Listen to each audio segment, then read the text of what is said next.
가상자산 정보 제공업체인 코인게코에 따르면 스테이블 코인 시장 규모는 2,450억 달러로 1년 만에 2배 이상 성장한 것으로 나타났습니다. 또한 국내 가상자산 투자자도 970만 명에 달하고 있으며 일평균 거래 대금도 7조 원을 넘어선 것으로 조사했습니다.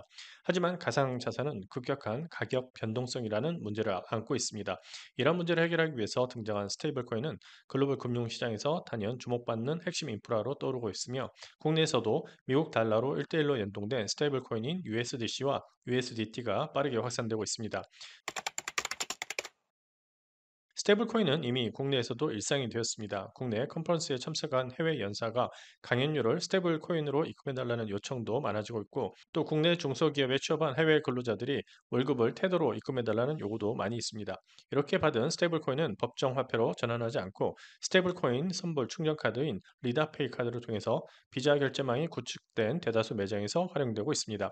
하지만 이러한 달러 연동 스테이블코인의 확산은 단순히 디지털 자산 시장의 성장을 넘어서 미국이 금융 패권을 강화하는 새로운 수단이 될 수 있어 경계가 필요합니다. 그 이유는 USDC와 USDT의 준비금 대부분이 미국 단기 국채로 구성되어 있어 스테이블코인 유통량이 증가할수록 미국 국채에 대한 수요도 증가하기 때문입니다.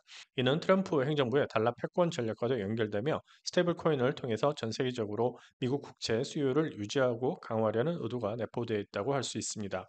만약 국내에서 달러 기반 스테이블 코인이 확산되면 원화 결제 비율 감소, 한국은행의 통화 정책 약화, 환율 변동 등 한국 경제의 잠재적인 위험을 초래할 수 있습니다. 만약 달러 기반 스테이블 코인 발행량이 240만 개 이상 급증할 경우 원화 가치는 최대 10% 하락하고 코스피도 10% 하락하는 등 외환 보유액 감소와 외국인 자금 유출이 함께 나타날 수 있다는 분석도 나오고 있습니다. 한국경제연구원은 달러 연동 스테이블 코인이 국내에서 결제 수단으로 자리 잡으면 원화 수요가 줄고 달러 수요가 늘어서 원달러 환율이 상승 압력을 받을 수 있다고 경고하고 있습니다.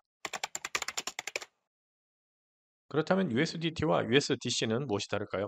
글로벌 스테이블코인 시장은 2025년 5월 현재 2,400억 달러 규모로 성장했으며 USDT와 USDC가 시장을 주도하고 있습니다.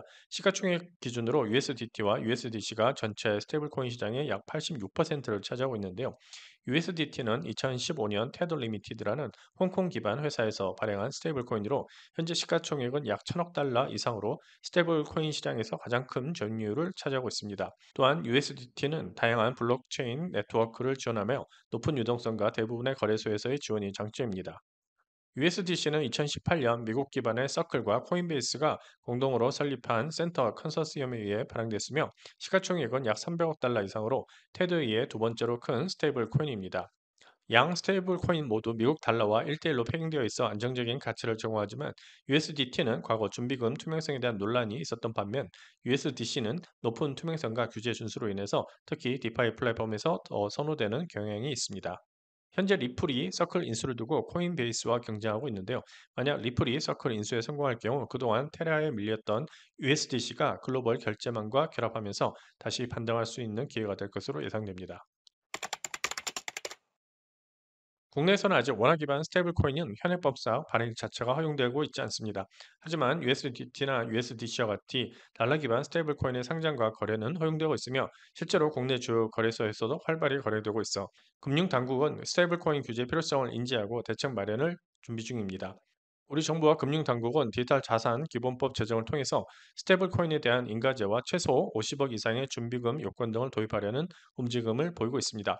국내에서는 2024년 4월 1단계 입법이 이루어졌고 현재는 시장의 투명성과 공정성 확보를 위한 2단계 입법이 검토 중에 있습니다. 2단계 입법에서는 스테이블코인의 제도권 편입이 이루어질 것으로 예상됩니다.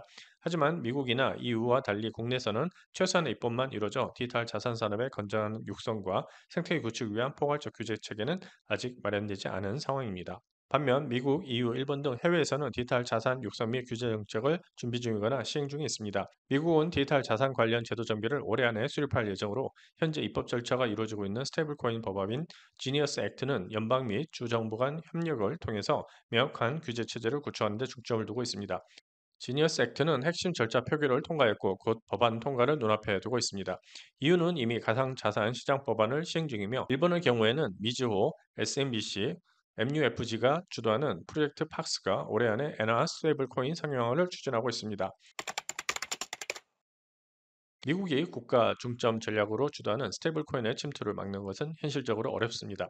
미국의 USDC와 USDT와 같은 달러 기반 스테이블 코인, 다시 말해 수수료가 없는 달러 직구 시대에 대응하기 위해서는 어떻게 해야 될까요?